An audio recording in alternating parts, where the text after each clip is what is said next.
राम राम शेतकरी मित्रांनो, ही मैत्री विचारांची ग्रुप संचलित सरपंचाची शेतीवाडी यूट्यूब चॅनलवर आपले सहर्ष स्वागत आहे.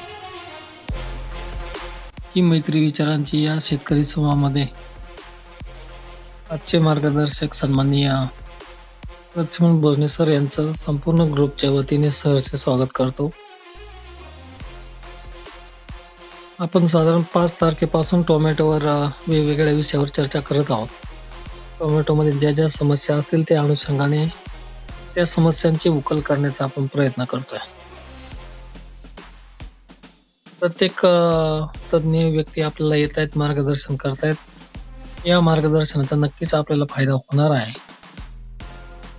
या अनुषंगाने आजही आपण त्याच विषयावर आज बोलणार आहोत, परंतु आज आपण थोडीशी वेगळा टॉपिक या ठिकाणी निवडलेला आहे. भोजने सर आपल्याला टोमॅटोमध्ये प्रॅक्टिस करत असताना अजून वेगवेगळ्या प्रकारच्या प्रॅक्टिस कशा करता येतील किंवा अजून काय बदल करायला पाहिजेत, टोमॅटो प्रॅक्टिसेसमध्ये नवीन चेंजेस काय करता येत, नवीन फार काही गोष्टी आहेत असं नाहीये, परंतु काही मेथड त्यामध्ये जरा वेगळ्या वाटल्या, युनिक वाटल्या आणि त्या पुढे डेव्हलप केल्या गेल्या पाहिजे असं व्यक्तिशः भोजने सरांचं मत आहे आणि त्या अनुषंगाने ते आज आपल्याला मार्गदर्शन करणार आहेत. भोजने सरांचं बऱ्याच दिवसापासून भाजीपाला पिकं असतील किंवा इतरही सर्व प्रकारच्या पिकामध्ये खूप मोठा अभ्यास आहे आणि आपल्या रूमवर त्यांचं मार्गदर्शन पण झालेलं आहे. ते आपल्या रूमला बऱ्याचदा येत असतात त्यांच्या वेळेनुसार. असं या भोजने सरांचं मी परत एकदा स्वागत करतो आणि सरांना विनंती करतो, सर कृपया आपण आपल्या मार्गदर्शनास सुरुवात करावी ही विनंती. नमस्ते. माझा आवाज येतोय? येतोय सर, येतोय. येतो ना? ओके. शेतकरी बांधवांनो, आज तुमच्या टोमॅटो सप्त्याच्या पैकीच आजचा एक दिवस. बऱ्याचशा तज्ञांनी मार्गदर्शन केलेलं आहे. इतर प्लॉट्स वरती असतील, टोमॅटोच्या व्हरायटीवरती असतील, कोणी नर्सरी बेसिस वरती प्रॅक्टिसेस सांगितल्या असतील, पण आपला जो मेन उद्देश आजच्या चर्चेचा जो आहे, आफ्टर प्लांटेशन लागण झाल्यानंतर ना किंवा लागणीपूर्वी आपण काही अशा वेगळ्या नवीन प्रॅक्टिसेस म्हणा किंवा एक नवीन काही प्रोडक्ट्स इम्प्लिमेंट करू शकतो का, ज्या आधारे आपले उत्पादन वाढण्यासाठी मदत होईल. सर्वात महत्वाचा मुद्दा याच्यामध्ये असा आहे की अलीकडची परिस्थिती आज अशी झालेली आहे की रासायनिक खतं लोक प्रॉपर वापरायचा प्रयत्न करतात, बऱ्यापैकी ऑर्गॅनिक मॅटर पण टाकतात, मायक्रोन्यूट्रिएंट, सेकंडरी न्यूट्रिएंट सुद्धा बऱ्यापैकी वापरलं जातं किंवा एक प्रॅक्टिसेस लोक यूज करतात, पण तरी सुद्धा असं लक्षात येतं की प्रॉपर उत्पादन मिळत नाहीये. म्हणजे ह्या सर्व गोष्टी केल्यानंतर असं लक्षात येतं की पाहिजे असं यील्ड आपल्याला मिळत नाहीये. आणि त्याचं एक महत्वाचं कारण जर मला सांगायचं जर ठरलं तर त्यामध्ये सर्वात महत्वाचा विषय असा आहे की रासायनिक खतांची यूज इफिशियन्सी सध्या कमी झालेली आहे. आता रासायनिक खतांची यूज इफिशियन्सी कमी झाली आहे म्हणजे आपण वेगळं काय करू शकतो का त्याच्यासाठी, तर सर्वात महत्वाचं शेतकऱ्यांनी हे लक्षात घ्यायला पाहिजे. मला जर मराठीमध्ये एक अन्नवंशाच्या किंवा उपलब्धीकरणाच्या किंवा अन्न घेण्याच्या जर 4-5 पायरी मराठीमध्ये शेतकऱ्यांना सांगायचं ठरलं तर मी असं सांगेन की अन्नवंश टाकणे हे शेतकऱ्याच्या हातात आहे, स्थिरीकरण आणि उपलब्धीकरण हे तुमच्या जीवाणूंच्या हातामध्ये आहे आणि शोषण आणि वहन ह्या 2 पायऱ्या पिकाच्या हातामध्ये आहे. आता शेतकऱ्याच्या हातामध्ये एकच पायरी आहे अन्नवंश टाकणे, तो बॅलन्स सप्लिमेंट टाकेल, थोडंसं कमी जास्त करेल, तो भाग वेगळा. पण सर्वात महत्वाचा मुद्दा आहे की असा एकही शेतकरी नाही की ज्याला असं वाटत नाही की मला चांगलं उत्पादन मिळू नये किंवा चांगलं यील्ड मिळू नये. मग हा नियम टोमॅटोसाठी पण आहे आणि इतर पिकांसाठी पण आहे. आपण फक्त टोमॅटोचाच आधार घेऊन थोडीशी आजची चर्चा करणार आहोत. तर माझा आजची पहिली प्रॅक्टिसेसचा चर्चेचा विषय असा होता की टोमॅटो करत असताना लोकांनी एक महिनाभर अगोदर बेसिक तयारी करणं खूप गरजेचे आहे.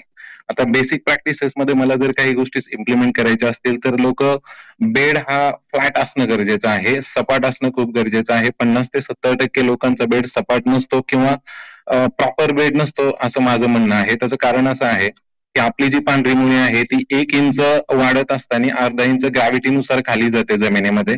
त्यामुळे जर फ्लॅट बेड असेल तर ती प्रॉपर डेव्हलप होते आणि तुम्ही सोडलेल्या न्यूट्रिएंटची इफिशियन्सी किंवा खतांची ताकद प्रॉपर पिकाला मिळण्यासाठी त्याची मदत होती. हा फ्लॅट बेड करत असताना बेसल डोस टाकल्यानंतर आम्ही इथं 1-2 प्रॅक्टिसेस बारामती परिसरामध्ये सुरू केलेल्या आहेत. गेल्या वर्षी त्याचा अनुभव पण घेतलेला आहे. आता सध्या बरेचशा तज्ञांनी असं रिकमेंड केलेलं आहे की रासायनिक खतांचा बेसल डोस टाकून मल्चिंग पेपर टाकूनच तुम्ही क्रॉप पॅटर्न वर्कआउट करा, जेणेकरून तुम्हाला त्याचा यील्ड साठी चांगला फायदा होईल. पण गेल्या वर्षी आमचा प्रयोग असा होता की आम्ही जनरली मल्चिंग पेपरचे पैसे क्रॉपनेट साठी वापरले. इन्सेक्ट नेट ज्याला आपण म्हणूयात, ती इन्सेक्ट नेट गोल बाजूने प्रॉपर वर्कआउट केली आणि इन्सेक्ट नेटला म्हणजे साधारणपणे आम्हाला एक 8-8.5 विथ नेट त्याचा तो खर्च आला होता, पैशाच्या भाषेत सांगायचं ठरलं तर. आणि प्लांटेशन नंतरनं म्हणजे आम्ही टोमॅटोची लागण केल्यानंतरनं एक 15 दिवसांनी त्याची खतं भरून 15 दिवसानंतरनं आपण जे ऊसाचं पाचट आहे त्याचे आम्ही गठ्ठे बांधून ठेवलेले होते आणि त्याचं एक मल्चिंग टाईप ऑफ बाथरूम ते केलेले होते. एकाच शेतकऱ्याचे इथं 2 प्लॉट होते. तर त्याचं अनालायसिस असं होतं शेतकरी मित्रांनो की मल्चिंग पेपरचं यील्ड आणि त्या पाचटाच्या यील्ड मध्ये जवळपास 30 to 70 म्हणजे एवढा फरक होता. म्हणजे उदाहरणार्थ मला जर एक्सप्लेनेशन करायचं ठरलं तर 1000 कॅरेट जर आपण उदाहरण घेतलं, मी उदाहरण म्हणून सांगतो, एक्झॅक्ट कॅरेटची संख्या माझ्या लक्षात नाहीये म्हणून. 1000 कॅरेट जर मल्चिंग पेपरवरती निघाले असतील तर 200% जवळपास 1300 ते 1500 कॅरेट माल तिथं मला पाचटाच्या ह्याच्यावरती तो जास्त निघालेला होता. मग थोडंसं नंतर प्रॅक्टिसेस मध्ये काही वेगळं होतं का, प्लॅनिंग वेगळं होतं का, याला वेगळं मटेरियल सुटलं, त्याला वेगळं मटेरियल सुटलं, असं काही नव्हतं. एकच क्षेत्र होतं, सेम प्लॅनिंग होतं, सर्व सिच्युएशन सारखीच होती. आणि व्हरायटी आमच्याकडे त्यावेळेस 62-42 होती सिजंटाची. तर त्याच्यामध्ये आम्ही हे प्रॅक्टिसेस आम्हाला अनालायसिस करायला मिळाली. त्याच्यानंतर सर्वात महत्वाचा उद्देश आमच्याकडे गेल्या वर्षी सीएमव्ही खूप कमी बघायला मिळाला.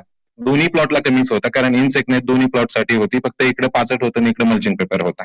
आता 2 गोष्टी प्रिपरेशन केल्यानंतर ना तर त्याच्यामध्ये सुरुवातीचं एक बेड प्रिपरेशन करताना आम्ही असं केलं होतं की बेडला बेसल डोस टाकल्यानंतर ना 1 लिटर सिल्वर हायड्रोजन पॅरॉक्साईड, बऱ्याच लोकांना हे नाव परिचित असेल, काही लोकांना नसेल, पण सिल्वर हायड्रोजन पॅरॉक्साईड आम्ही त्याला 1 लिटर ड्रीपला अगोदर सोडून घेतलं होतं. तर बऱ्यापैकी रानाचा पीएच आणि एसी कमी होण्यासाठी मदत होतो शेतकरी मित्रांनो. सांगायचं तात्पर्य एवढंच आहे आपलं का आपल्याला at any cost final yield चांगलं मिळायला पाहिजे आणि तोच आपला महत्वाचा मुद्दा असतो. ह्या वर्षी पावसाचं प्रमाण कमी होतं, टोमॅटोच्या लागणी जरी भरपूर असल्या ह्या वर्षी, तरी माझ्या अंदाजानुसार आता मी बऱ्यापैकी सर्वे करत असतो ह्या गोष्टींचा, तर लागणी जरी झाल्या तरी किती प्लॉट तयार होतील हा थोडासा एक संशयाचा मुद्दा आहे. आणि रेग्युलर यील्ड जे मिळतंय त्याच्यापेक्षा नेहमीच आता सध्याचं यील्ड कमीच आहे. काही प्रोफेशनल लोक 1-2% लोक बोटावर मोजण्याजोगं आहे की ज्यांचं प्रोफेशनल यील्ड त्यांना मिळतं.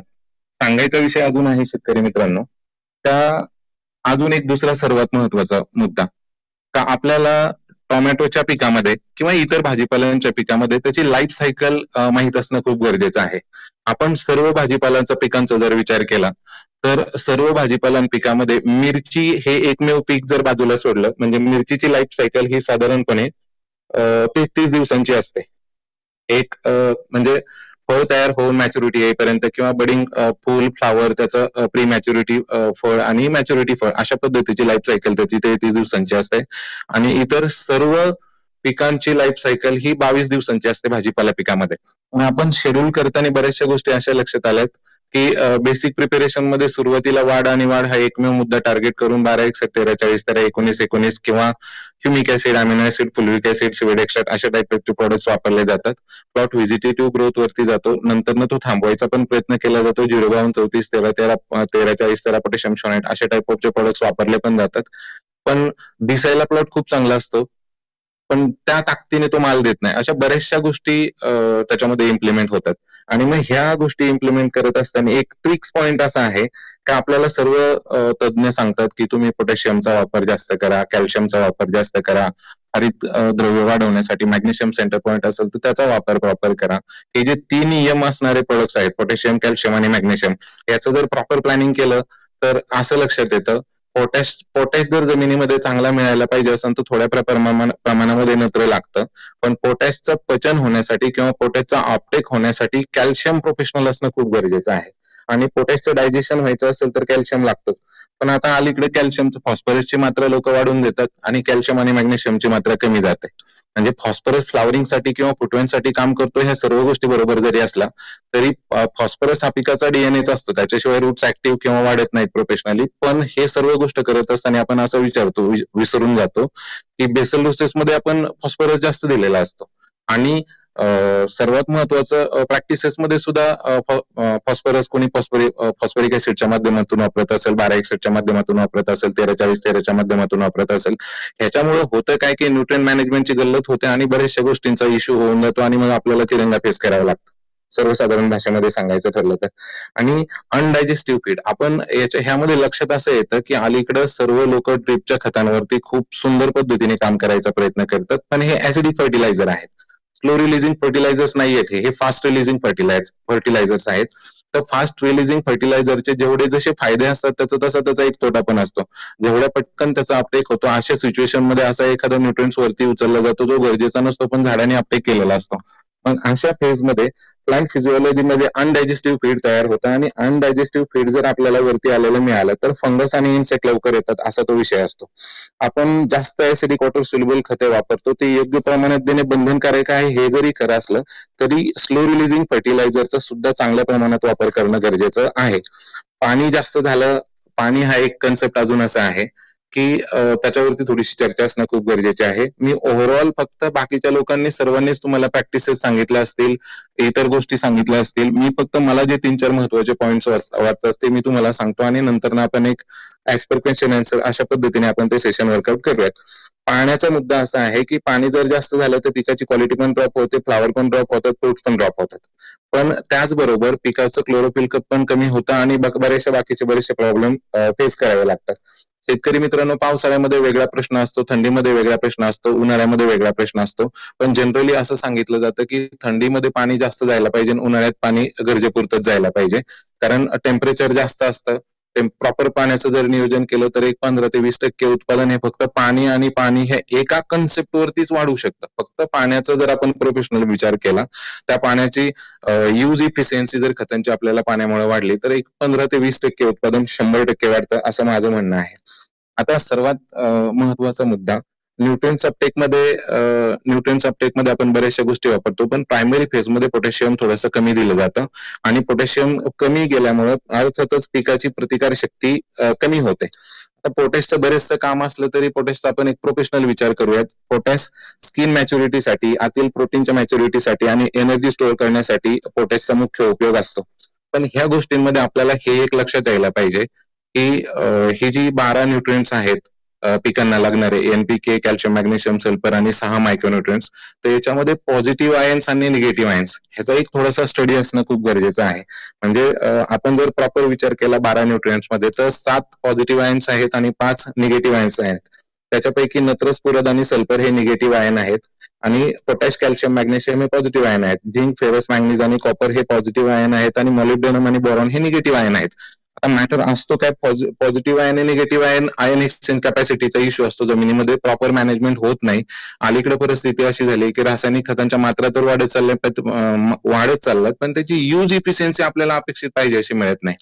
सेंट्रल गव्हर्नमेंटच्या रिसर्च मध्ये एक असं प्रमोटिंग केलेलं आहे की आज 1 किलो रासायनिक खताची मात्राचं जर आपल्याला पुरेपूर उपभोग घ्यायचा असेल तर त्याच्यासोबत 40 किलो ऑर्गॅनिक मॅटर पडणं गरजेचं आहे, असा तो कन्सेप्ट आहे. आता सध्याच्या परिस्थितीमध्ये 1 किलो पाठीमागे 40 किलो हा जर रेशो असेल तर एवढं ऑर्गॅनिक मॅटर आपण त्याचा खर्चाचा विचार केला तर तेवढं देता येत नाही. मग आपण काय वेगळं करू शकतो ज्या माध्यमातून आपलं यील्ड मिळू शकतं, तर ह्या 2-4 टेक्निक जर आपण प्रोफेशनली जर वापरल्या तरच आपल्याला फक्त उत्पादन जास्त मिळतं. सर्वात महत्वाचा मुद्दा असा आहे टोमॅटोमध्ये की बाकीच्या प्रॅक्टिसेस इम्प्लिमेंट करत असताना आपण फक्त एकच मुद्दा टार्गेट करायचा आहे की मी दिलेली खतं माझ्या झाडाला मिळतात का. कारण मी जसं मगाशी म्हणलं तसं अनहाऊस टाकणे ही एकमेव पायरी शेतकऱ्याच्या हातात आहे आणि हाय टेम्परेचरला आणि लो टेम्परेचरला दोन्ही परिस्थितीमध्ये जीवाणूंचं काम मंदावलेलं दिसतं किंवा प्रकर्षाने जीवाणू आपल्यासाठी काम करताना जाणवत नाहीत किंवा दिसत नाहीत. आणि तसं जर दिसत नसेल तर अर्थातच त्याचा इम्पॅक्ट आपल्याला त्या पिकावरती जाणवतो. या गोष्टींची चर्चा करत असताना स्टेजेसचा जर विचार केला आपण तर बाय स्टेज आपण काम करत असतो, पण सर्वात महत्वाची परिस्थिती अशी असते की उत्पादन प्रॉपर मिळालं तरच आपली ही गणितं जुळतात आणि अशा पद्धतीने आपण जर प्रॅक्टिसेस राबवले तर त्याचं आपल्याला चांगलं उत्पादन मिळण्यासाठी मदत होते. तर मला माझ्या 1-2 प्रॅक्टिसेस मध्ये मी परत रिपीट करायचा करेन. की पाचटाच्या प्रॅक्टिसेसमध्ये मला यील्ड खूप चांगलं मिळालं. इन्सेक्ट नेट मी बऱ्यापैकी माझ्याकडे जेवढे प्लॉट असतात मॅक्सिमम प्लॉटला इन्सेक्ट नेट वापरायचा प्रयत्न करतो आणि त्याचं कन्व्हर्जन सकिंग पेस्टसाठी सकिंग पेस्टचा अटॅक आमचा कमी होऊन जातो आणि पिकाची प्रतिकार शक्ती म्हणा किंवा इतर पैसे वाचल्यानंतर आम्ही ते न्यूट्रिएंट मॅनेजमेंटच्या फवारणीवरती त्याचा खर्च करतो. सर्वात मला फक्त एवढंच म्हणायचं शेतकरी मित्रांनो, कारण आपण काय करतो गरजेनुसार खतांचं प्लॅनिंग करत असताना एक लक्षात घ्या, जी पिकं सारखी हार्वेस्टिंग करणारी आहेत म्हणजे ज्याचे 10-10, 15-15, 20-20, 25-25 तोडे होऊ शकतात. प्रॉपर टोमॅटोचं प्लॅनिंग जर असेल, जो शेतकरी 50 टन प्लस माल जर काढत असेल तर त्याला 20-25 तोडे त्या पिकाचे व्हायला लागतात किंवा करावे लागतात.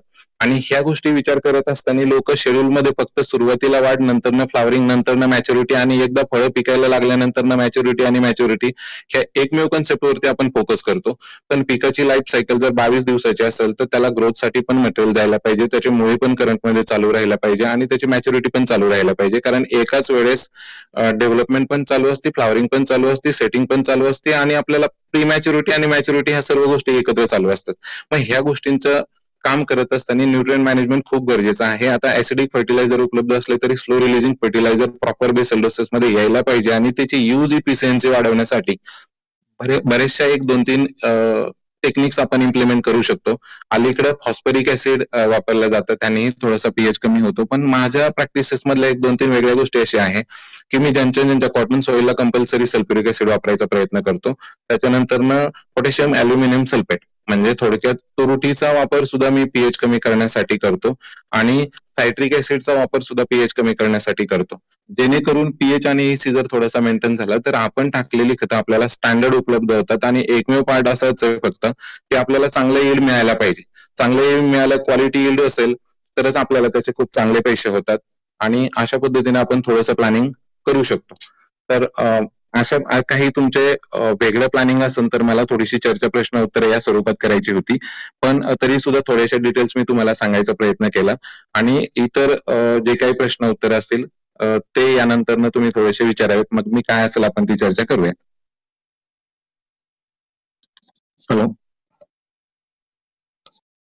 धन्यवाद सर. खर तर आपण प्रश्न उत्तरच घेणार आहोत, परंतु त्यामध्ये तुमच्या ज्या थोड्याशा वेगळ्या प्रॅक्टिसेस होत्या त्या शेतकऱ्यांपर्यंत जाव्यात त्या अनुषंगाने आपण अगोदरचा थोडा वेळ घेतला. त्यानंतर आपण शेतकऱ्यांना विनंती असेल, तुम्ही तुमचे प्रश्न चॅट बॉक्समध्ये टोमॅटो या पिकासंदर्भात जे काही असतील ते कुठलेही असू द्या, त्या संदर्भात तुम्ही विचारून घ्या. त्यानंतर आपण मग पुढे जाऊयात. त्यानंतर पहिला प्रश्न माझा असा होता सर, टोमॅटोचं बेसल डोस करताना त्यामध्ये सेंद्रिय खतं असेल, रासायनिक खते असतील, याचा वापर कसा केला पाहिजे? शेणखताचा वापर कसा असला पाहिजे? आम्ही काही लोक मळी वापरतात, कोंबडी खत वापरतात. याची एक तुमची पद्धत काय आहे? तुम्ही काय प्रॅक्टिस करता? याबाबत पहिल्यांदा मार्गदर्शन करावं. सर, मळीचं जे खत असेल, कोंबडी खत असेल, ऍक्च्युली जे शेतकरी आमचे टोमॅटोचं प्लॅनिंग करतात तर 2 महिने अगोदरच आमचा प्लॅन ठरलेला असतो की आम्हाला ह्या अमुक एका तारखेला टोमॅटोचं प्लॅनिंग करायचं असतं. मग टोमॅटोचं प्लॅनिंग करत असताना आम्ही काय करतो, मळी असेल, राख असेल, तुमचं कोंबडी खत असेल किंवा इतर शेणखत असेल तर आम्ही सेल्फ डिकम्पोस्ट करून घेतो आपल्या शेतामध्ये आणून 1-2-2.5 महिने अगोदर. आणि डिकम्पोस्ट करून घेताना काही खत, कारण क्वांटिटी बऱ्यापैकी असल्यानंतर ना काही खत बेडलाच, मॅक्सिमम बेडलाच प्रेफर केलं जातं आम्ही, कारण 100% कंपोस्टच वापरायचा प्रयत्न करतो. कच्चं शेणखत 100% स्किप करतो. आणि भट्टी लावून एक 4 ते 5 दिवसाची किंवा एक मॅक्सिमम 10 दिवसाची भट्टी लावून आम्ही तो बेसल डोस इम्प्लिमेंट केला जातो. धन्यवाद. त्यानंतर अंतर, बऱ्याच गोष्टी आपण या चर्चा केल्या. त्याच्याबाबत तुमचं एखादं हे मत आहे का? दिशा म्हणण्यापेक्षा आपण काय करू, दक्षिणोत्तर उन्हाळ्यामध्ये जर उन्हाळ्याचा जर विचार केला ना तर दक्षिणोत्तर ऊन थोडंसं जास्त लागतं, कुठल्याही क्रॉप पॅटर्न मध्ये असू द्या, पूर्व पश्चिम. पण मी असं म्हणेल ह्या गोष्टींचा फारसा फरक पडत नाही. प्रॉपर प्लॅनिंग जर टेम्परेचरचं तुम्ही जर मॅनेजमेंट केलं, म्हणजे आपण एक वेगळा विषय असं करू. आता आमच्या प्रॅक्टिस मध्ये काही शेतकरी असं करतात की इन्सेक्ट नेट जरी असली तरी गोल बाजूने, म्हणजे आपण 1 एकर क्षेत्र असेल तर एक सपाट वाफा पद्धतीने, सारा पद्धतीने, ज्याला फ्लो वॉटर दिलं जातं, असं गोल गरक्यावरती एक मकेचं पीक आम्ही घेतो किंवा एक सारा, आपण एक 5 फुटाचा एक सारा असतो असं समजा, आणि त्याला गोल ह्याच्यावरती पाणी दिलं जातं. जेणेकरून त्याचा इम्पॅक्ट टेम्परेचर कमी करण्यासाठी असतो. हा एकमेव उद्देश ठेवून त्याच्यामध्ये ते काम केलं जातं. दिशा मॅटर करत नाही माझ्या ह्याच्यानुसार. तरी दक्षिणोत्तर सरीमध्ये थोडंसं ऊन जास्त लागतं, कारण व्हेंटिलेशन होत नाही, परिणामी टेम्परेचर वाढून इन्सेक्टचा अटॅक तिथं वाढू शकतो. पूर्व पश्चिम तसं एक विचार केला तर ठीक आहे, हरकत नाही. पण फारसा इम्पॅक्ट ह्या गोष्टीचा नसतो. तुम्ही तुमच्या प्रॅक्टिसेसमध्ये ह्या गोष्टी शिकून घ्यायला पाहिजेत, किंवा प्रॅक्टिसेस मोस्ट इम्पॉर्टंट पार्ट आहे. अलीकडं काय करतो याच्यापेक्षा कसं करतो हा खूप महत्वाचा मुद्दा आहे. त्यामुळे प्रॅक्टिसेस बदलून आपण ह्या गोष्टी मॅन्युअली प्रेफर करू शकतो. धन्यवाद. भाजी एक प्रश्न आहे माझा, घेऊ? हा चैतन्य, हा चॅट बॉक्स मध्ये पण घे आणि हो, हो. तुझा पुढे कंटिन्यू कर.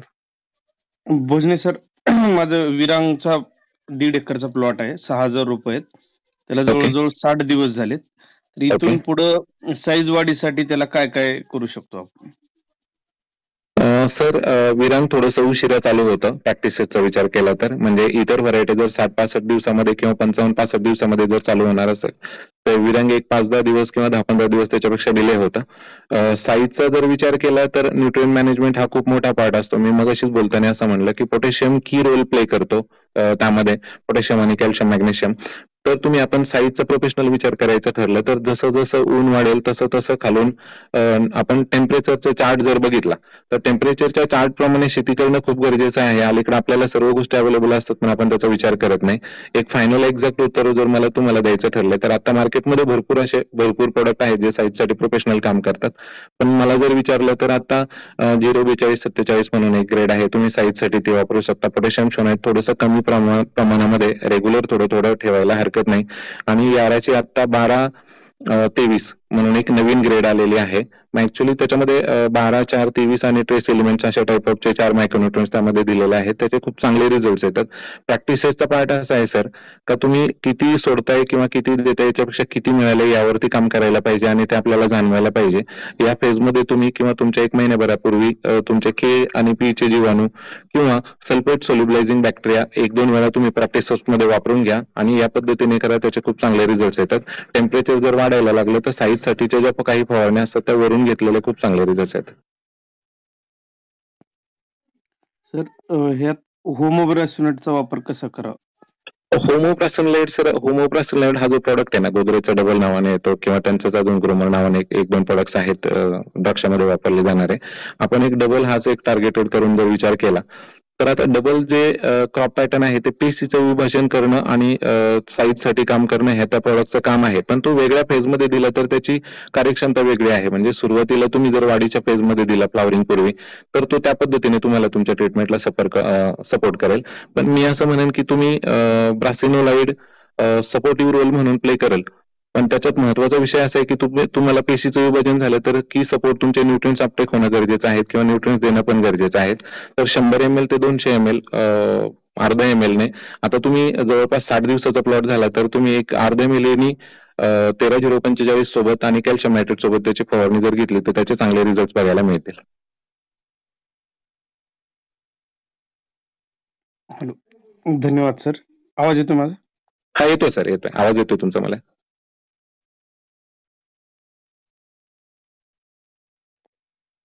आपण चॅट बॉक्स मधील प्रश्न घेऊ sir. Okay sir. Pandit Bapu Wagh सरांनी विचारलाय, सल्फ्युरिक ऍसिड पीक असताना वापरावे का, आणि हे वापरल्यामुळे जमिनीतील जीवाणूंना काही अपायकारक होऊ शकते का? ओके सर, खूप चांगला प्रश्न आहे. कारण लोक सल्फ्युरिक ऍसिड म्हणजे खूपच घाबरतात.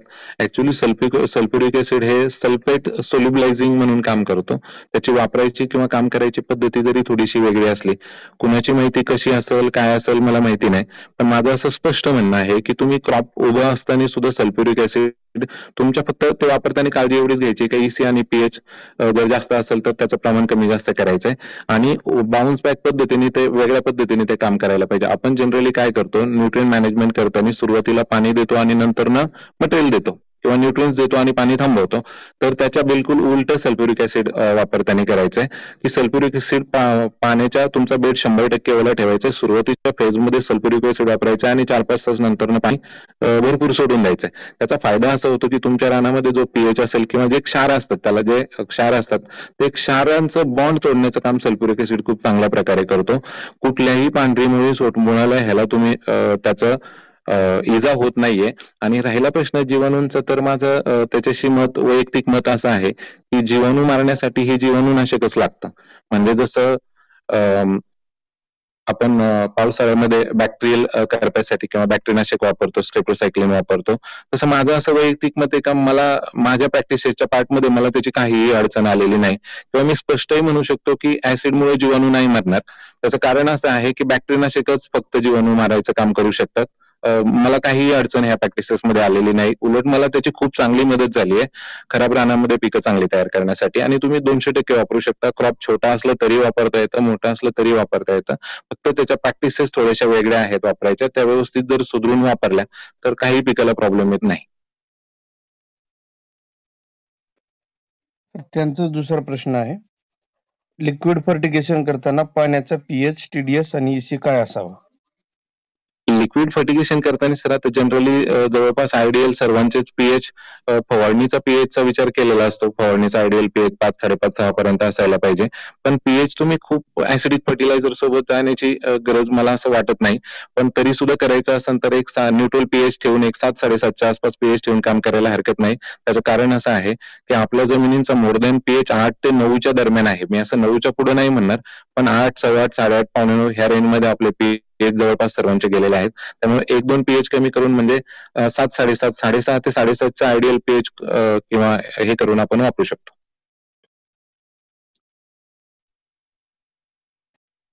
धन्यवाद सर. दीपक गुंजाळ सरांचा प्रश्न आहे, सर टोमॅटो पिकाला पोटॅश जास्त प्रमाणात लागते, तर एमओपी किंवा पॉलिसल्फेट सारखं पोटॅश बेसल डोस मध्ये वापरलं तर चालेल का? आता बेसल डोसमध्ये पॉलिसल्फेट आणि एमओपी वापरायचं. आता कसं आहे, पॉलिसल्फेट जर दिलं तर पॉलिसल्फेट मधलं पोटॅशियम ऑक्साईड फॉर्ममध्ये असल्यामुळे ते प्रायमरी फेजमध्ये अवेलेबल होऊन चांगल्या पद्धतीने प्रतिकारशक्ती तयार करायला मदत करेल. एमओपी टाकताना विचार असा करायला पाहिजे की म्युरेट ऑफ पोटॅशची अवेलेबिलिटी जवळपास साधारण 47 दिवसांनी सुरू होते जमिनीत पडल्यानंतर ना, आणि फिक्सेशन रेशो पण खूप स्टँडर्ड आहे, जवळपास 100-1 दिवसापर्यंत त्याची अवेलेबिलिटी सुरू असते. तुम्ही प्रॉपर जर बेसल डोस तयार करायचा ठरला तर आपण पॉलिसल्फेट एमओपी मधला पण पोटॅशियम वापरायला पाहिजे, आणि स्लो रिलीजिंग फर्टिलायझर म्हणू आपण याला, आणि पॉलिसल्फेट हे फास्ट रिलीजिंग फर्टिलायझर म्हणूयात. थोडंसं जरी ते बेसल डोसेस मध्ये गेले तरी त्याची अवेलेबिलिटी स्टँडर्ड असते, म्हणून मी त्याला फास्ट रिलीजिंग फर्टिलायझर म्हणतोय. दोन्हींचे उपयोग फायदेशीर आहेत. तर ह्याला जोडून एक माझा प्रश्न आहे, एमओपी आणि आपलं डिराइव्हड फ्रॉम मोलॅसिस पीडीएम जो येतोय, तर त्या दोन्हीपैकी कोणता योग्य राहील? तर मी एमओपीलाच प्राधान्य देईल. त्याचं कारण असं आहे की जेवढे मोलॅसिस पोटॅश अवेलेबल आहे त्याचं पर्सेंटेज मोर दॅन 10% पर्यंत आहे. आता 10% पर्यंत आहे मी असं म्हणण्याचं कारण असं आहे की त्या पोटॅशची अवेलेबिलिटी खूप चांगली आहे असं जरी सांगितलं जातं, पण तरी अवेलेबिलिटी कितीही झाली तरी सध्याची 25 ते 30% पेक्षा जास्त अवेलेबिलिटी होत नाही. त्यामुळे जे जास्त पर्सेंट असेल त्याच्यामध्ये थोडंसं वाया जरी गेलं तरी 60% पोटॅश असल्यामुळे मी त्याला प्राधान्य देतो, किंवा माझ्या डोसेसमध्ये मी म्युरेट ऑफ पोटॅश वापरायचा प्रयत्न करतो, पीडीएम पोटॅश स्किप करतो. आणि जर वापरायचा तो विषय नाहीये, पण मी पॉलिसल्फेट मधला वापरतो किंवा पोटॅशियम सोनेट सुद्धा बेसल डोसेस मध्ये घेऊन टाकतो गरजेनुसार किंवा त्या सॉइलच्या कंडिशननुसार. धन्यवाद सर. विशाल घुमरे यांचा प्रश्न आहे, सल्फ्युरिक ऍसिड कसे वापरावे? सल्फ्युरिक ऍसिड हे खूप घातक असतं, वापरताना खूप काळजी घेणं गरजेचे आहे. मी तर असं म्हणेन की चांगल्या क्वालिटीचे ग्लोव्ज आणि शूज घालून ते वापरायला पाहिजे. हाताच्या आणि पायाच्या कॉन्टॅक्ट मध्ये यायला नाही पाहिजे ते, त्याची थोडीशी वाफ पण होते, थोडंसं बाजूला तोंड करून आपण ते वापरू शकतो. सल्फ्युरिक ऍसिड हे पाण्यात टाकूनच त्याचा वापर करायचा आहे. म्हणजे मी असं म्हणेन की आपल्याला 100 लिटर ड्रम मध्ये पाणी घ्यावं आणि त्याच्यामध्ये स्लोली सल्फ्युरिक ऍसिड ओतायचं, एकदम हळूहळू ओतायचंय, कारण सल्फ्युरिक ऍसिडची जी कार्य करण्याची पद्धती आहे किंवा पाण्यात टाकल्यानंतर ना बाउन्स बॅक पद्धतीने ते वापरू शकतं. पाण्यात पडल्यानंतर ना त्या पाण्याचा थोडासा आवाज पण येतो, पटपट वगैरे अशा पद्धतीचा. त्याचं कारण असं आहे की ते पहिले पाण्यातले क्षार तोडतं किंवा पाण्यातले क्षारांचे जे बॉन्ड्स आहेत ते तोडले जातात, त्यामुळे थोडेसे लोक घाबरतात, त्याची वाफ पण थोडीशी तयार होते. पण बिलकुलही काळजी न करता तुम्ही ते सल्फ्युरिक ऍसिड पाण्यात टाकू शकता आणि वापरू शकता. शकतं. एकदा डायल्युशन झाल्यानंतर वापरायला काही प्रॉब्लेम नाही. पण तरी सुद्धा खूप काळजी घेऊन ते प्रोडक्ट वापरणं गरजेचं आहे. वापरताना सर्वात महत्वाची काळजी अशी आहे की तुमचा बेड ओला असणं खूप गरजेचं आहे किंवा जास्त पाणी त्या रानामध्ये असणं गरजेचं आहे. ज्या ज्या क्षेत्रातून सल्फ्युरिक ऍसिड पास होईल, ज्या ज्या क्षेत्रामधले क्षार त्या सल्फ्युरिक ऍसिडच्या संपर्कात येईल, त्याचे बॉन्ड्स तोडले जातात आणि क्षारांमध्ये सल्फेट्स रिलीज होतात आणि तेच आपल्याला खतं म्हणून वापरले जातात. खूप चांगल्या पद्धतीने सल्फ्युरिक ऍसिडचे रिझल्ट मिळतात. फक्त थोडीशी काळजी घेऊन वापरणं गरजेचं आहे. आणि पाणी रानामध्ये पाणी असणं गरजेचं आहे. सर्वात महत्वाचा मुद्दा मी मगाशी सांगितलं की सल्फ्युरिक ऍसिड हे पहिल्यांदाच सोडायचंय आणि नंतर 4-5 तास पाणी द्यायचंय. अगोदर पण बेडवलं पाहिजे, याची काळजी घेणं गरजेचं आहे.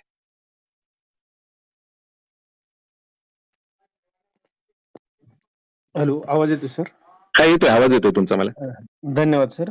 आपल्या एक थोडं मी ॲडिशन करतो. आपल्या ग्रुपचे सदस्य आहेत रवी बापू पाटील यांनी मागे व्हिडिओ बनवून टाकला होता, की आपण पाण्यात मिसळताना सल्फ्युरिक ॲसिड कसं मिसळावं. एक पाण्याच्या टाकीमध्ये कधी काठी टाकावी आणि काठीवर छोटी अशी जर तुपाची धार लावल्यासारखी जर सल्फ्युरिक ॲसिड टाकलं तर ते उडून रिफ्लेक्ट होणार नाही आणि ते अंगावर येणार नाही. नाही, पण घेताना 100% बरोबर आहे सर. पण ऍक्च्युअल काय करायचं माहितीये का, आपण बॅरल फुल हां. भरवायचंच नाही मुळात. हो, हो, हो. बॅरलचा सर्वात महत्वाचा मुद्दा असा आहे की तुम्ही 200 लिटर बॅरल घेणार आणि 200 लिटरच्या पाण्यात सल्फ्युरिक ऍसिड ओतणार. तो कन्सेप्ट चुकीचा आहे. तुम्ही पाणी बॅरल भरतानाच अर्धा भरा. हां. मी स्वतः म्हणजे एक जस्ट आता बारामतीमध्ये गोविंद बागेच्या समोर सुरेंद्र मुथा नावाचे एक शेतकरी आहेत. त्यांच्या इथे मी सेल्फ केलेली ही प्रॅक्टिसेस आहेत. आता 3 दिवसापूर्वीची गोष्ट आहे. एक साधारण 80 ते 100 लिटर पाणी असेल आणि स्लो सल्फ्युरिक ऍसिड त्याच्यामध्ये तुम्ही रिलीज करा, काहीही प्रॉब्लेम येत नाही. पण चांगली पद्धत आहे तसं जर केलं तर. पण घेताना सर्व शेतकरी मित्रांना सूचना आहे, की घेताना सल्फ्युरिक ॲसिड अत्यंत काळजीपूर्वक वापरावे. 100% खूप जबाबदारीवरती खूप जाणीवपूर्वक जबाबदारी. आणि खूप व्यवस्थित वापरणं गरजेचं आहे. कारण बोलणं जरी सोपं असलं, तो तरी प्रॅक्टिकली ऍग्रीकल्चर ग्रेडचा प्रॉडक्ट नसल्यामुळे वापरणं तसं रिस्कीच असतं. पण काळजी घेऊन वापरायला हरकत नाही. कारण आज जमिनीची परिस्थिती खूप वाईट झालेली आहे. पुढील प्रश्न भूपेंद्र सोनवणे सरांचा आहे. मुरमाड जमिनीत अंतर किती घ्यावे व प्लास्टिक मल्चिंग किंवा पाचट मल्चिंग कोणते योग्य राहील? मुरमाड जमिनीमध्ये सर ऍक्च्युअली जास्त टेम्परेचर असेल, रान हलका असेल तर एक 4.5 फुटीच पट्टा टोमॅटोचा उन्हाळ्यामध्ये असायला पाहिजे. 5 फुटावरती पण तुम्ही शिफ्ट होऊ नका. मी फक्त 15 मार्च पर्यंत असणाऱ्या टोमॅटोच्या लागणीविषयी बोलतोय. 4.5 बाय 1.5 फुटावरती त्याचं प्लांटेशन असणं गरजेचं आहे टोमॅटोचं. आणि जर रान खूपच हलकं असेल तर पाचटाचा मल्चिंगचे रिझल्ट खूप चांगले येतील ह्या मल्चिंगपेक्षा. त्यामुळं जर शक्य असेल शेतकऱ्यांनी तिथं मल्चिंग पेपरचे पैसे तुम्ही इन्सेक्ट नेटसाठी वापरा. आणि 2,500 ते 3,000 साधारण 150 गठले आम्हाला लागतात ते वापरण्यासाठी. 20 रुपयाला तो पाचटाचा गठ्ठा विकत मिळतो. साधारण 3,000-1,000 रुपयामध्ये पर एकर त्याचं इन्स्टॉलेशन होऊन जातं पाचटाचं. देवा काळे यांचा प्रश्न आहे. सल्फ्युरिक ॲसिड वापरल्यानंतर आपण बेडला दिलेली खते लीच आउट होतात का? आणि ॲसिड महिन्यातून किती वेळा वापरावे? ऍक्च्युअली जमिनीचा पीएच जर आपण असं म्हणूयात, हा पीएच आणि ECचा सर्वात महत्वाचा मुद्दा आहे. तुमचा पीएच जर 8.5च्या आसपास किंवा 8.5च्या थोडासा पुढे असेल तर महिन्यातून एकदा 1 लिटर सल्फ्युरिक ऍसिड तुम्ही कॉटन सॉइलसाठी, काळ्या जमिनीसाठी वापरू शकता. आणि राहिला प्रश्न जमिनीचा लीच आउट होण्याचा, तर परिस्थिती अशी आहे की जे काही बॉन्ड्स आता सध्या तुम्ही कुठलीही खतं रानामध्ये टाका, सल्फेट असू द्यात किंवा इतर फर्टिलायझर्स असू द्यात, ती दिलेली आपण जर 100% फर्टिलायझर वापरले तर 15 to 25% फर्टिलायझर फक्त आपल्याला त्याची एफिकसी वापरायला सापडते. आणि नंतर मग ते जमिनीबरोबर किंवा मातीबरोबर घट्ट स्थिर होऊन जातात. मग ते अनअवेलेबल फर्टिलायझरचा उपयोग सल्फ्युरिक ऍसिडमुळे खूप चांगला होतो आणि काही प्रमाणामध्ये त्याचे आपल्याला बेनिफिट्स बघायला मिळतात. पण नायट्रोजन जर सोडलं तर इतर मटेरियल पोटॅशियम, फॉस्फरस झाले यांच्या लीच आउट होत नाही. पण सल्फेट सोल्युबलायझिंग झाल्यानंतर एक प्रायमरी फेजमध्ये जोपर्यंत सल्फ्युरिक ऍसिड गेल्यानंतर जे पाणी जातं तर तिथं थोडंसं मटेरियल लीच आउट होऊ शकतं. पण तिथं पीएच कमी झाल्यानंतर जे आपण सल्फेट सोल्युबलायझिंग किंवा ऍसिडिक फर्टिलायझर देणार आहेत त्याचे रिझल्ट खूप चांगले मिळतात. त्यामुळे त्या गोष्टीचा असा फारसा फरक पडत नाही. धन्यवाद सर. महादेव निगडे सरांचा प्रश्न आहे. पाचट मल्चिंग करताना निर्जंतुकीकरण करणे आवश्यक आहे का? ऍक्च्युली त्याच्यात काय पाचट ट्रीटमेंट करावी? मल्चिंगचे खूप चांगलं आहे सर. असं फारसा फरक पडत नाही त्या गोष्टीचा. पाचट मल्चिंगचे जरी फायदे असले, मी जसं रिपीट केलं तरी, तसं तरी माझी एक प्रॅक्टिसेस तुम्हाला सांगायची राहिली. कारण विषय असा असतो की पाचट मल्चिंग पाणी लागल्यानंतर तो सडण्याची प्रोसेस किंवा तिथं फंगस तयार होण्याची प्रोसेस तयार होऊ शकते. तर त्या फेजमध्ये आम्ही ट्रायकोसुडो आणि बॅसिलस सबटिलस दर 15 दिवसांनी रेग्युलर वापरलेला आहे. त्यामुळे तो प्रॉब्लेम आम्हाला जाणवलेला नाही. धन्यवाद सर. भूपेंद्र सोनवणे सरांचा प्रश्न आहे. जमिनीपासून सुरुवातीच्या 1 फुटापासून खालील पाणी व फांदी काढणे योग्य आहे का? टोमॅटोच्याच बाबतीत का? हो, टोमॅटोच्याच बाबतीत सर. ऍक्च्युली अशी परिस्थिती आहे सर, का लोक फांद्या खूप कमी काढतात. फांद्याच म्हटलेत ना ते? खूप फांदी आणि खालची पाणी.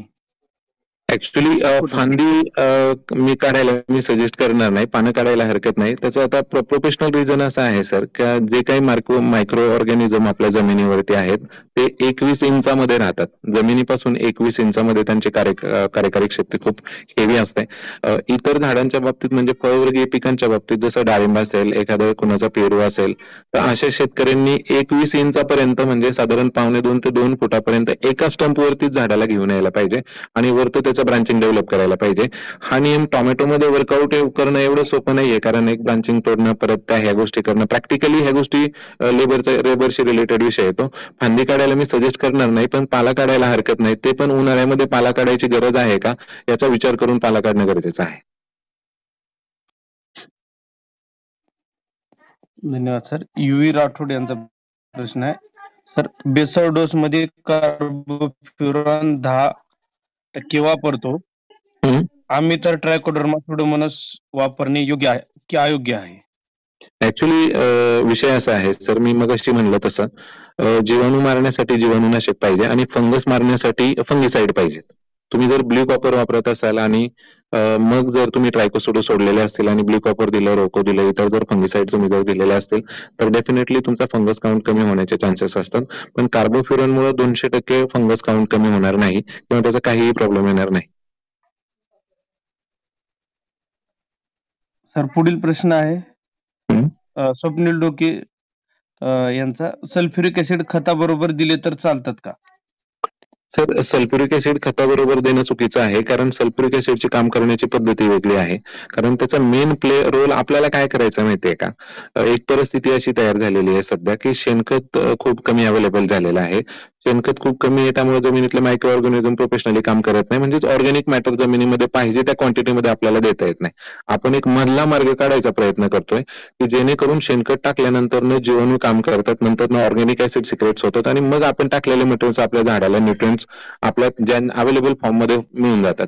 तर तेच काम, त्याच टाईप ऑफचं काम सेम सल्फ्युरिक ऍसिड करतं. परिणामी ते खतांसोबत नाही, ते तुम्हाला प्रॅक्टिसेसमध्ये सिंगल प्रॅक्टिसेस सल्फ्युरिक सोबत सिंगलच वापरायचं येते. आणि मी सांगितलं त्या पद्धतीने तुम्हाला फक्त त्याच्या महिन्यातून एकदा त्या प्रॅक्टिसेसमध्ये करणं गरजेचं आहे. नंतर सल्फ्युरिक ऍसिड कुठल्याही मटेरियल सोबत वापरायचं नाही.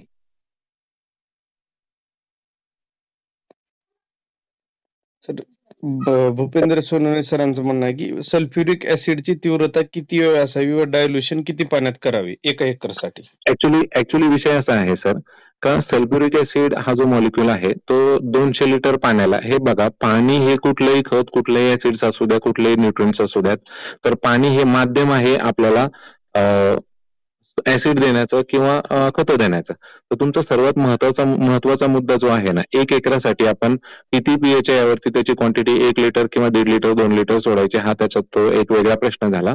पण सर्वात महत्वाचा मुद्दा आहे की त्याची जी सोडण्याची पद्धती आहे, किंवा ते 100 लिटर पाण्यामध्ये तुम्ही सोडलं तरी चालतं, कारण प्रायमरी फेजमध्ये आपल्याला ते पाणी सोडायचं. म्हणजे आपण मोटर चालू केल्यानंतर खतं उशिरा सोडतो, पाणी अगोदर देऊन घेतो, तसं सल्फ्युरिक ऍसिड हे सुरुवातीच्या पाण्याबरोबर द्यायचं. पण सुरुवातीच्या पाण्याबरोबर देताना सुद्धा कोरड्या मातीत सल्फ्युरिक ऍसिड गेलंच नाही पाहिजे याचा विचार करायचा आहे. अगोदर खूप चांगलं पाणी देऊन घ्यायचं, बेड 100% ओला असणं गरजेचं आहे आणि नंतर फर्स्ट प्रोसेसमध्येच तुम्हाला सल्फ्युरिक ऍसिड सोडायचंय आणि 4-5 तास पाणी देऊन घ्यायचं. कारण जेवढ्या पाण्यातून, जेवढ्या ओलाव्यातून सल्फ्युरिक ऍसिड पास होणार आहे ते क्षारांचे बॉन्ड तोडत जातं, सल्फेट रिलीज होतात, सल्फेट्स परत आपल्या पिकांसाठी खाद्य म्हणून किंवा न्यूट्रिएंट्स म्हणून त्याची अवेलेबिलिटी होते आणि क्लोराईड आणि सोडियमचं प्रमाण त्या एरियामधलं कमी होऊन जातं. म्हणून सल्फ्युरिक ऍसिड हे प्रोफेशनली वापरणं गरजेचं आहे आणि ते पहिलेच वापरणं गरजेचं आहे. विश्वास गुमरे सरांचा प्रश्न आहे, सर लिक्विड खताऐवजी भर खते आपण देऊ शकतो का ड्रिपने? त्याचा परिणाम मिळू शकतो का? लिक्विड खताऐवजी भर खते म्हणजे आपण 18-46 पोटॅश, पांढरे पोटॅश वगैरे असं विचारतात? हो हो हो सर. ओके. आता विषय असा आहे सर का 1261 आणि आपण जर तुलनाच करायची ठरली भर खतांची आणि लिक्विड फर्टिलायझरची, ऍक्च्युली माझं असं स्पष्ट म्हणणं आहे की स्लो रिलीजिंग फर्टिलायझरचे रिझल्ट अजूनही प्रोफेशनली चांगले मिळतात. त्याला फक्त जोड म्हणून आपल्याला ऍसिडिक फर्टिलायझर वापरायचे, तर त्याचे सुद्धा रिझल्ट खूप चांगले येतात. म्हणजे आता होतं काय, 18-46 जरी तुम्ही सोल्युबल करून वापरलं तरी चालेल, म्युरेट ऑफ पोटॅश तुम्ही सोल्युबल करून वापरलं तरी चालेल, 24-24 सोल्युबल करून वापरलं तरी चालेल. फक्त वापरताना काळजी काय घ्यायची, तर डीएपी जर तुम्ही पाण्यात टाकल्याने 1-2 दिवस विरघळून घेतलं तर त्याच्यावरती एक तेलाचं तवंग येतं, म्हणजे वरचं पाणी असं काळं किंवा चॉकलेटी कलरचं होऊन जातं. तर तो तवंग फक्त थोडासा काढून टाकायचा, कारण त्याच्यामध्ये डीएपी मध्ये थोडंसं क्लोराईडचं प्रमाण असतं, प्रत्येक खतामध्येच असतं. त्यामुळे वरचा तवंग काढून जर तुम्ही ते वापरलं तर त्याचे खूप चांगले रिझल्ट मिळून जातात. इव्हन काही लोक आज असे आहेत की 1261, 1340 स्किप करून डीएपी 24-24 ही खतं वापरतात. 10-26-26 सुद्धा तुम्ही वापरू शकता. जी खतं 100% सोल्युबल नसली तरी त्यांनी काही फरक पडत नाही. जेवढी खतं प्रॉपर पाण्यामध्ये 1-2 दिवस स्लरी टाईप ऑफ विरघळून घ्यायची आणि ते वापरू शकतात. आता त्याच्यामध्ये अजून प्रॅक्टिसेसमध्ये जर ऍड करायचे ठरले तर आम्ही असं करतो की डीएपी पाण्यामध्ये खूप चांगलं सोल्युबल नाहीये, पण तुम्ही जर डीएपी मध्ये फॉस्फरिक ऍसिड जर 100-200 ml टाकलं तर डीएपी सोल्युबल व्हायला खूप चांगला मदत होते. म्युरेट ऑफ पोटॅश जर आपण सोडत असेल, बरेचसे लोक ऊसाला किंवा इतर पिकांना पोटॅश पाण्यातून देतात, तर त्या पाण्यामध्ये पोटॅश म्हणजे साधारणपणे 10 किलो पोटॅशसाठी 100 ml जर फॉस्फरिक ऍसिड जर वापरलं, मी व्यवस्थित सांगायचा प्रयत्न करतोय, 10 किलो पोटॅशियमसाठी म्युरेट ऑफ पोटॅशसाठी 100 ml सल्फ्युरिक ऍसिड चांगल्या क्वालिटीचं जर वापरलं तर म्युरेट ऑफ पोटॅशचं कन्व्हर्जन पोटॅशियम सल्फेटमध्ये होतं आणि जवळपास muriate of potash 99.99% 100% soluble grade सारखं ते वापरता येतं. त्यामुळे ह्या टिक्स इम्प्लिमेंट करून तुम्ही ते वापरू शकता.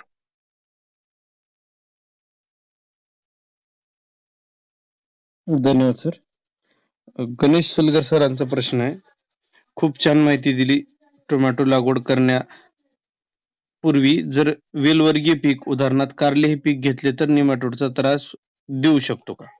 नाही सर, वेलवर्गीय पिकं घेतल्यानंतर नेमॅटोडचा प्रॉब्लेम 100% होऊ शकतो. आणि मी तर असं म्हणेन की इथून पुढे तुम्ही जी कुठलीही पिकं कराल आपली तर भाजीपाला वर्गीय पिकं, तर निमॅटोड दिसतो फक्त मुळांवरती गाठी आल्यानंतरच निमॅटोड दिसतो असं नाहीये. आजकाल निमॅटोड गाठी नसताना सुद्धा निमॅटोडची अवेलेबिलिटी बघायला मिळालेली आहे. आणि निमॅटोडच्या रेग्युलर प्रॅक्टिसेस इम्प्लिमेंट केल्यानंतर ना मला नाही वाटत काही अडचण येईल. तरी पण मी तुम्हाला एक माझ्याकडची वेगळी प्रॅक्टिस सांगतो. बारामतीच्या वरती 15 किलोमीटर अंतरावरती पंधरे म्हणून एक गाव आहे.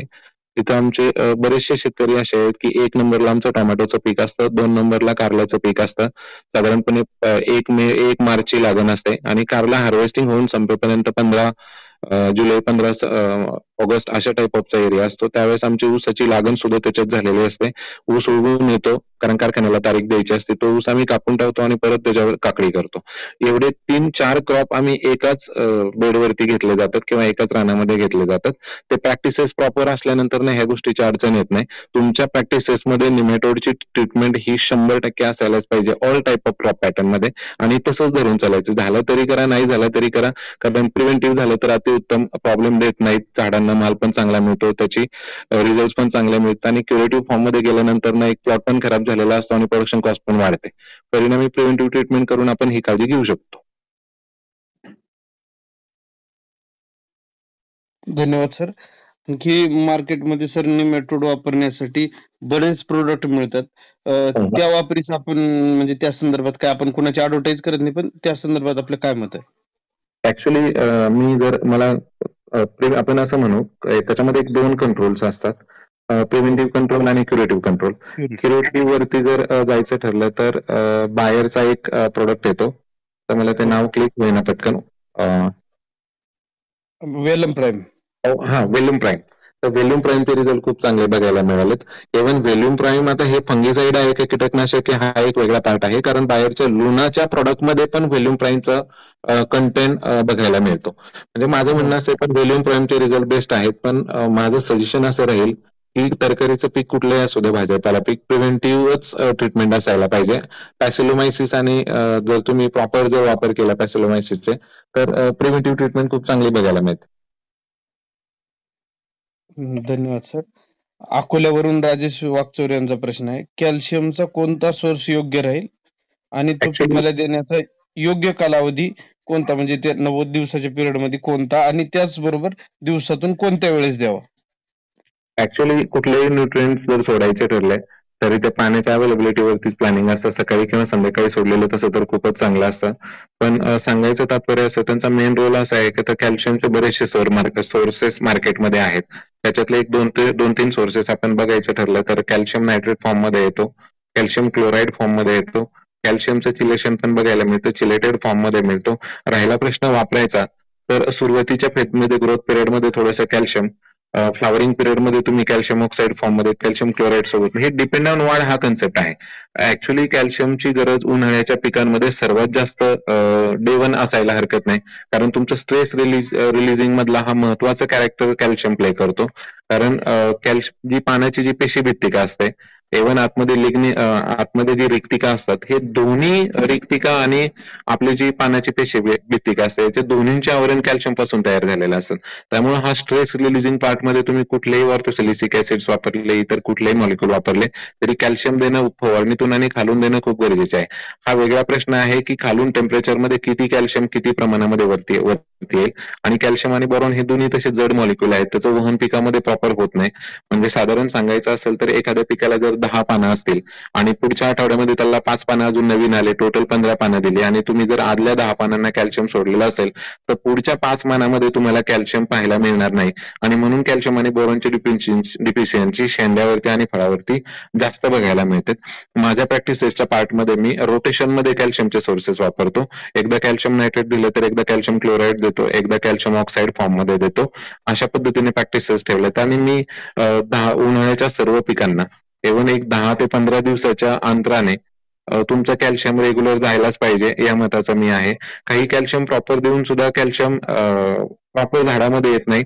पण टिक्स पॉईंट तुम्ही इम्प्लिमेंट असं करा, इसाबिओन असेल मार्केटमधले किंवा अॅमिनो ऍसिड बेस कुठलेही प्रोडक्ट्स असतील तर कॅल्शियम सोबत ते वापरायचा प्रयत्न करा. त्याच्यामुळे अॅमिनो ऍसिड कॅल्शियमला घेऊन जाण्याचं किंवा वहनाचं काम चांगलं करतो. आणि सोर्सेस आदलून बदलून वापरा, कधी कुणाचे कसे रिझल्ट मिळतील सांगू शकत नाही, त्यामुळे सोर्सेस बदललेले खूप चांगले. धन्यवाद सर. अशोक पगार चांदवडवरून त्यांचा प्रश्न आहे की चुनखडी जमिनीत सल्फ्युरिक ऍसिड एकरी किती वापरावे? सर, चुनखडी जमिनीचा विषय असा आहे, ऑलरेडी ते चुनखडी म्हणजे कॅल्शियम कार्बोनेट किंवा कॅल्शियमचं प्रमाण जास्त आहे, पण ऍक्च्युअली तुमचा पाण्याचा पीएच किती आहे आणि तुमच्या जमिनीचा जरी चुनखड असली तरी तुमच्या जमिनीचा पीएच किती आहे ह्याच्यावरती त्याचं प्रमाण ठरतं. आणि जनरली 8 ते 8.5च्या आसपास जर पीएच असेल, मी 8 म्हणणार नाही पण 8.5 आणि 8.5 प्लस अशा रेंजमध्ये जर असेल तर मी 1 महिना किंवा मॅक्सिमम 1.5 महिना डिपेंड ऑन राहण्याची परिस्थिती किती प्रमाणामध्ये द्यायचं ते ठरवतो. पण मॅक्सिमम मिनिमम प्रमाण 1 लिटर, मॅक्सिमम प्रमाण 1.5 लिटर, याच्यापेक्षा जास्त मी वापरत नाही. प्रवीण देशमुख यांचा प्रश्न आहे, पॉलिसल्फेट ICL चे ड्रिप मधून चालते का?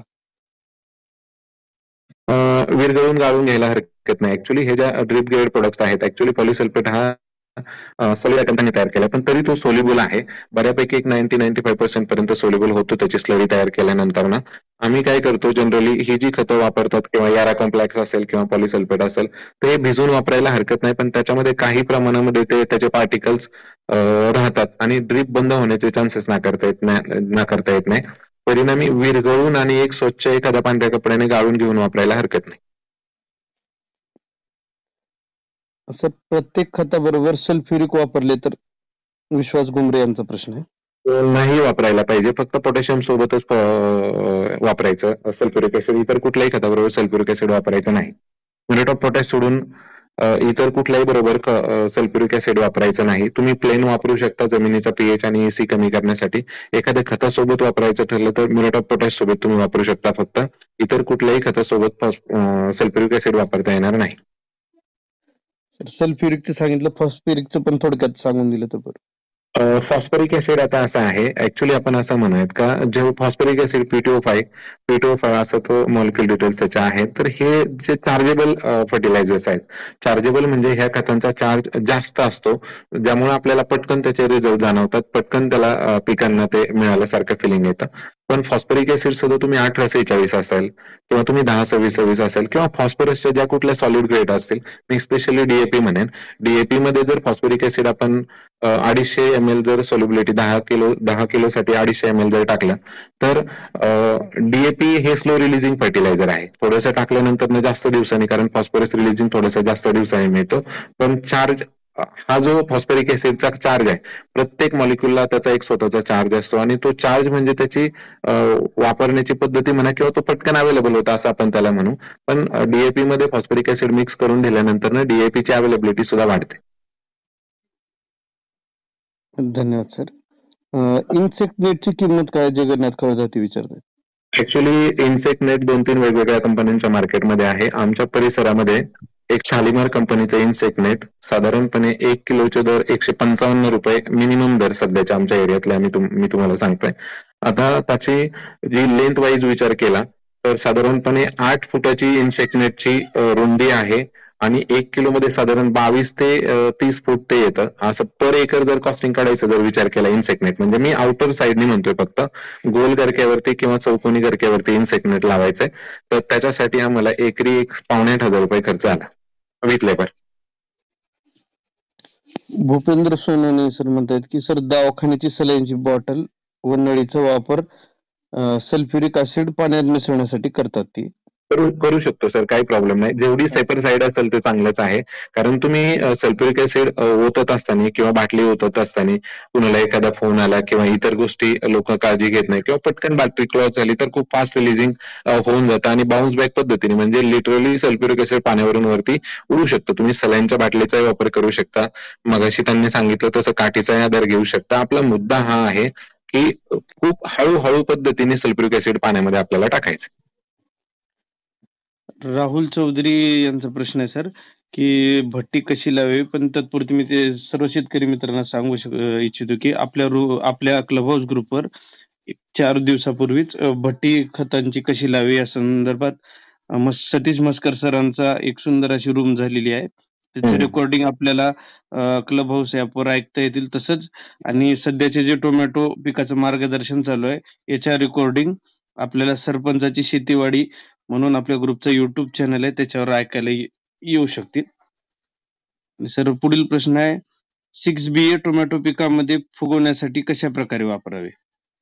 ऍक्च्युली माझं असं स्पष्ट म्हणणं आहे की हार्मोन्स वापरताना ते किती द्यायला पाहिजे किती नाही हा एक वेगळा विषय आहे, पण जेवढं सेल काम होईल तेवढं चांगलं.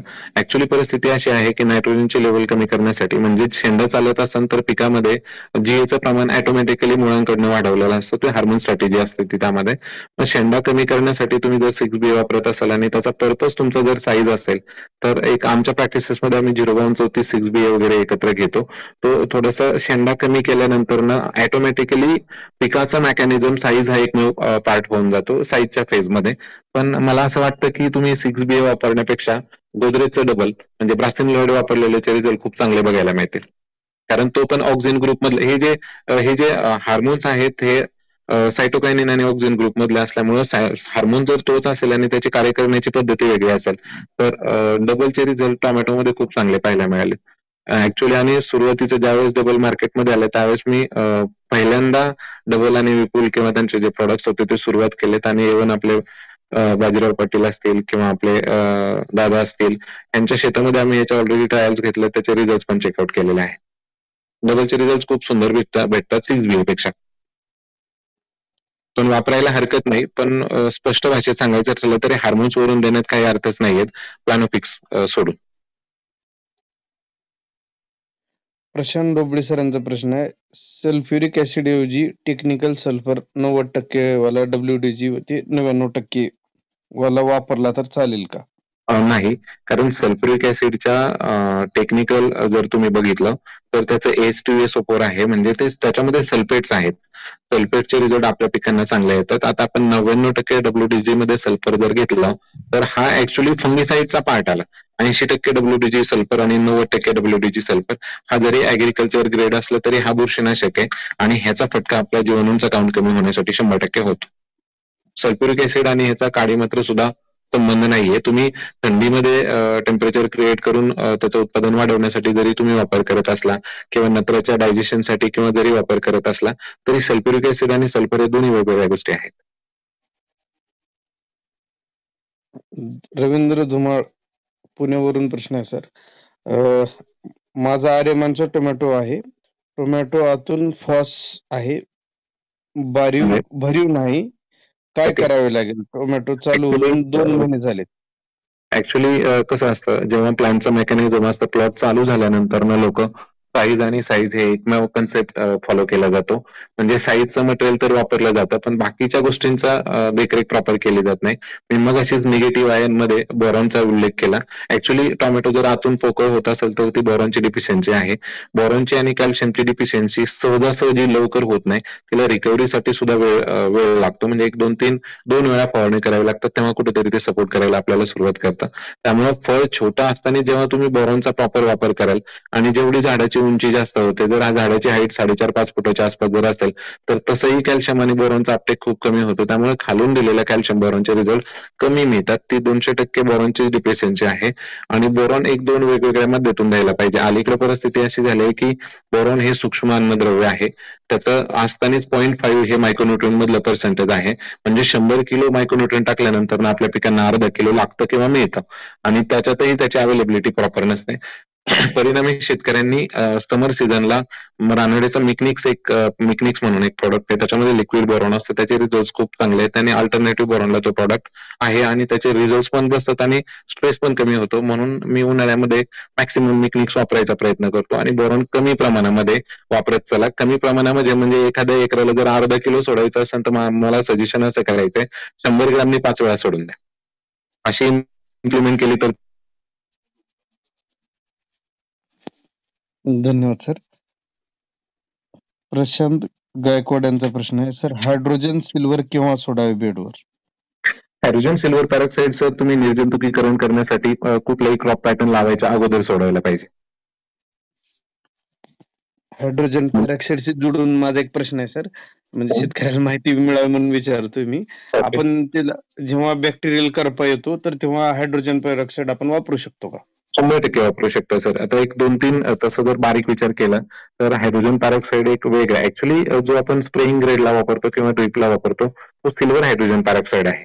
आणि आपण जे मेडिकलमध्ये रेग्युलर जो प्रॉडक्ट मिळतो आपला जखम स्वच्छ करण्यासाठी वापर करतो, जो 6 गॅलन मध्ये येतो, त्याचा काउंट 6 गॅलन मध्ये असतो ऍक्च्युली, आणि तो हायड्रोजन पॅरॉक्साईड तोही वापरला तरी चालतो, पण त्याचा मात्रा थोडीशी जास्त घ्यायला लागते. मग आम्ही ते 2.5 लिटर पर एकर प्रमाणे वापरतो आणि सिल्वर हायड्रोजन पॅरॉक्साईड असेल तर 1 लिटर पर एकर प्रमाणे ते वापरतो. इव्हन हायड्रोजन पॅरॉक्साईड ड्रिपला वापरल्यानंतर ऑक्सिजनची पाण्यातली लेवल वाढवण्यासाठी पण त्याची मदत होते.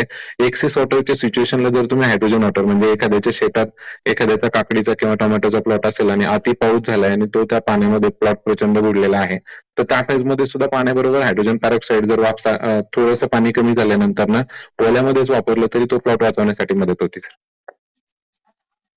धन्यवाद सर. संतोष पापकर यांचा प्रश्न आहे, युरिया जर पाण्यासोबत द्रवण करून सोडत असेल तर ट्रायको आणि मायक्रोरायझा किती दिवसांनी द्यावे?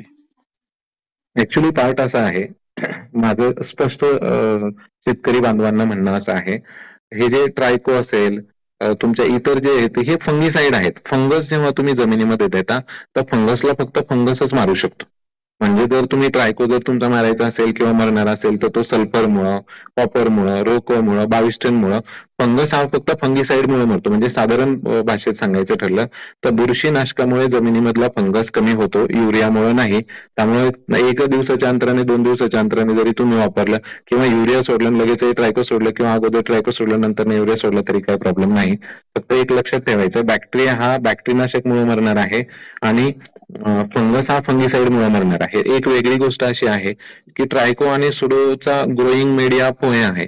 बऱ्याच लोकांना हे माहिती का नाही मला माहिती नाही. त्यामुळे किती ट्रायको सोडता याच्यापेक्षा ट्रायको सोडलेला ट्रायको तुमच्या रानामध्ये जगतोय का? नाहीतर आपण रेग्युलर ट्रायको सुडो वगैरे वापरतो पण तरीही विल्टिंग किंवा इतर प्रॉब्लेम आपल्याला फेस करावे लागतात. याचा अर्थ असा होतो की तुमच्या रानामध्ये तो फंगस ग्रो होत नाहीये. मग ग्रोईंग मीडिया जर वापरला तर त्याचे रिझल्ट चांगले येऊ शकतात. धन्यवाद सर. आणि याच संदर्भात मी एक नोट देऊ शकतो की आपण लवकरात लवकर आपले जीवाणूशास्त्रज्ञ प्रफुल्ल गाडगे सरांची टोमॅटोची रूम लावणार आहे. तेव्हा आपले जीवाणू संदर्भात काही प्रश्न असतील तर त्यावेळेस तुम्ही विचारू शकता. बाळासाहेब कापसे यांचा प्रश्न आहे, सर द्राक्ष बाग काढायची आहे आणि त्यात टोमॅटो केला तर काही अडचणी येईल का? नाही काय अडचण सर. बालाजी सुळे यांचा प्रश्न आहे, बेसल डोस काय घेतला पाहिजे टोमॅटोसाठी? आता टोमॅटोस आपल्या रानाला अनुसरून म्हणजे थोडक्यात माती परीक्षण प्रॉपर करायला पाहिजे. माती परीक्षण अनुसरून बेसल डोस सांगायला पाहिजे. पण जनरली मला जर बेसल डोस सांगायचं ठरलं तर मी 1-2-3 बेसिक गोष्टींची काळजी घेतो. कॉटन सॉइलचा बेसल डोस थोडासा वेगळा असतो आणि हलक्या रानाचा बेसल डोस थोडासा वेगळा असतो. हलक्या रानामध्ये मी म्युरेट ऑफ पोटॅश वापरायला थोडंसं प्राधान्य देतो आणि काळीच्या रानामध्ये पॉलिसल्फेट किंवा पोटॅशियम शोनेट वापरायला प्राधान्य देतो. साधारण मला जर बेसल डोस टाकायचा ठरला तर मी भट्टी लावूनच टाकतो. भट्टीचं प्रॉपर नियोजन करून किंवा ऑर्गॅनिक मॅटर जमिनीमध्ये टाकून एक अमोनियम सल्फेट 10-26-26 किंवा 9-24-24 2 किंवा 3 बॅग मॅग्नेशियम सल्फेट, याराचा नायट्राबोर आणि पॉलिसल्फेट असा कॉटन सॉइलला डोस वापरतो. आणि जर मला हलक्या रानासाठी जर तो डोस टाकायचा असेल तर अमोनियम सल्फेट 10-26-26 किंवा 2 DAP 1 potash muriate of potash आणि त्याच्यासोबत मायक्रोन्यूट्रॉन मॅग्नेशियम सल्फेट ह्या ग्रेड एकत्र करून ऑर्गॅनिक मॅटर मध्ये काढून टाकल्यानंतर त्याचं लिचेशन कमी होईल. अशा पद्धतीने बेसल डोस मी वापरतो. ज्ञानेश्वर काळे, राजेश्वर वागचौरे आणि रविबापू पाटील यांनी आपले धन्यवाद मानले sir. Thank you sir. Aditya Sandwar यांचा प्रश्न आहे, सल्फ्युरिक ऍसिड MOP बरोबर वापरल्याने MOP मधील क्लोरीन टक्केवारी कमी होते का? 100% होते, कारण पॉलिसल्फेट मध्ये कन्व्हर्जन होतं म्युरेट ऑफ पोटॅश. कारण म्युरेट ऑफ पोटॅश आपल्या 60% म्युरेट ऑफ पोटॅश असतो. ऍक्च्युअली मी पोटॅशियम सल्फेट म्हणेन. म्युरेट ऑफ पोटॅश मध्ये सल्फ्युरिक ऍसिड टाकल्यानंतर ना त्या खताचं कन्व्हर्जनच होऊन तो पोटॅशियम सल्फेटच तयार होतो. म्हणजे जसं 0050 मध्ये 50% पोटॅशियम असतं त्याच टाईप ऑफची ग्रेड तयार होती. फक्त याच्यामध्ये पोटॅश स्लो रिलीजिंग फर्टिलायझर असल्यानंतर याला आपण सल्फेट ऑफ पोटॅश म्हणतो, त्याला आपण पोटॅशियम सल्फेट म्हणतो आणि ते चांगलं आहे वापरणं.